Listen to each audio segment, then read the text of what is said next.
So I've just concluded watching the Soska twins, the Twisted Sisters,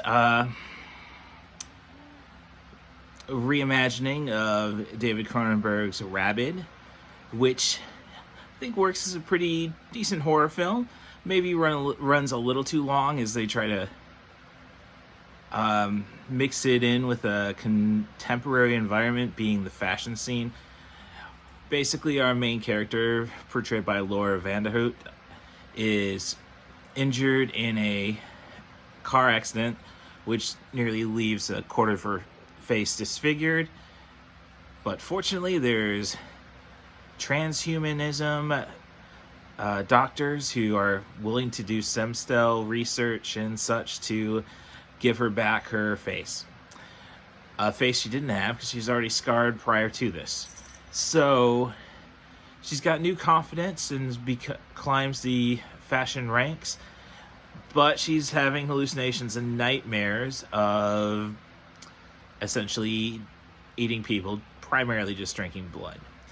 And as this is all going on, there is a rabies outbreak throughout. I think they don't want it to be Toronto because they use CDC, FDA and such, but I've seen Toronto enough in movies to know it. So the technical flaw there. Otherwise, I really would like to be a little more tongue-in-cheek with the Soska sisters, like American Mary or Dead Hooker in a Trunk. Even See No Evil, too, with Kane.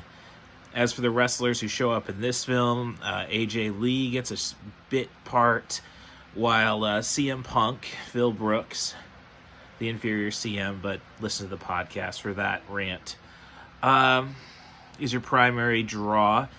And, you know, horror movies and comedy are the only things I think I can see him. He's got the facial expressions. I just don't know if he has the skill. Like, being kicked out of a club is something Phil Brooks has never had happen to him. So it's an interesting watch, to say the least. Not bad, but just definitely not up to what brought the Soska sisters to the dance.